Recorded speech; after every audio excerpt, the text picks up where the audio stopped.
ਇਹ ਉਹ ਸਟੇਸ਼ਨ ਹੈ ਜਿਹੜਾ ਬਾਰਡਰ ਤੇ ਪਾਕਿਸਤਾਨ ਦਾ ਆਖਰੀ ਸਟੇਸ਼ਨ ਹੈ ਔਰ ਇੱਥੋਂ ਟ੍ਰੇਨ ਜਾਂਦੀ ਹੁੰਦੀ ਸੀ ਇੰਡੀਆ। 1947 ਤੱਕ ਟ੍ਰੇਨ ਚੱਲਦੀ ਰਹੀ, ਉਸ ਤੋਂ ਬਾਅਦ ਫਿਰ ਟ੍ਰੇਨ ਬੰਦ ਹੋ ਗਈ। ਇਹ ਸਟੇਸ਼ਨ ਦੇ ਮਾਹੌਲ ਪੁਰਾਣਾ ਦਰਖਤ, ਪੁਰਾਣੀ ਇਮਾਰਤ, ਪੁਰਾਣਾ ਡੱਬਾ, ਪੁਰਾਣਾ ਪਲੇਟਫਾਰਮ, ਪੁਰਾਣਾ ਟਰੈਕ ਤੇ ਮੌਜੂਦ ਹੈ। ਇੱਥੇ ਮੁਸਾਫਰ ਬਹਿ ਕੇ ਇੰਤਜ਼ਾਰ ਕਰਦੇ ਸਨ ਆਪਣੇ ਟ੍ਰੇਨ ਦਾ ਔਰ ਫਿਰ ਇੱਥੋਂ ਟ੍ਰੇਨ ਸਿੱਧੀ ਜਿਹੜੀ ਨਾ ਇੱਧਰ ਨੂੰ ਇੰਡੀਆ ਨੂੰ ਜਾਂਦੀ ਹੁੰਦੀ ਸੀ, ਡੇਰਾ ਬਾਬਾ ਨਾਨਕ ਅੰਮ੍ਰਿਤਸਰ, ਤੇ ਇੱਥੋਂ ਸਿੱਧੀ ਨਾਰੋਵਾਲ, ਸ਼ੱਕਰਗੜ੍ਹ, ਚੱਕ ਅਮਰੂਦ। ਦੋਸਤੋ ਇਹ ਚੀਜ਼ਾਂ ਅੱਜ ਵੀ ਇੱਥੇ ਸਾਰੀਆਂ ਮੌਜੂਦ ਨੇ। ਹਾਂਜੀ ਆ ਪਿੱਛੇ ਹੁਣ ਇੱਥੇ ਡੰਗਰ ਵੱਜੇ ਨੇ ਕਿਉਂਕਿ ਇੱਥੇ ਟ੍ਰੇਨਾਂ ਨਹੀਂ ਚੱਲਦੀਆਂ।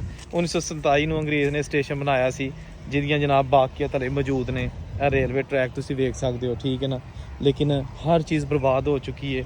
ਪਿੱਛੇ ਮੇਰੇ ਤੁਸੀਂ ਦੇਖੋ ਐਡੀ ਖੂਬਸੂਰਤ ਉੱਚੀ ਬਿਲਡਿੰਗ ਸੀ, 22 ਪੌੜੀਆਂ ਚੜ੍ਹ ਕੇ ਸਟੇਸ਼ਨ ਤੇ ਆਇਆ ਜਾਂਦਾ ਹੁੰਦਾ ਸੀ, ਲੇਕਿਨ ਹੁਣ ਇਹ ਸਟੇਸ਼ਨ ਵੀ ਬਰਬਾਦ ਤੇ ਜਨਾਬ ਬਿਲਡਿੰਗ ਵੀ ਬਰਬਾਦ, ਟ੍ਰੇਨਾਂ ਬੰਦ, ਮੁਸਾਫਰ ਗਾਇਬ ਔਰ ਕੀ ਦੱਸ ਸਕਦੇ ਤੁਹਾਨੂੰ, ਦੁਖੀ ਯਾਦਾਂ ਵਾਲਾ ਸਟੇਸ਼ਨ ਮਾਹੌਲ ਜਨਾਬ।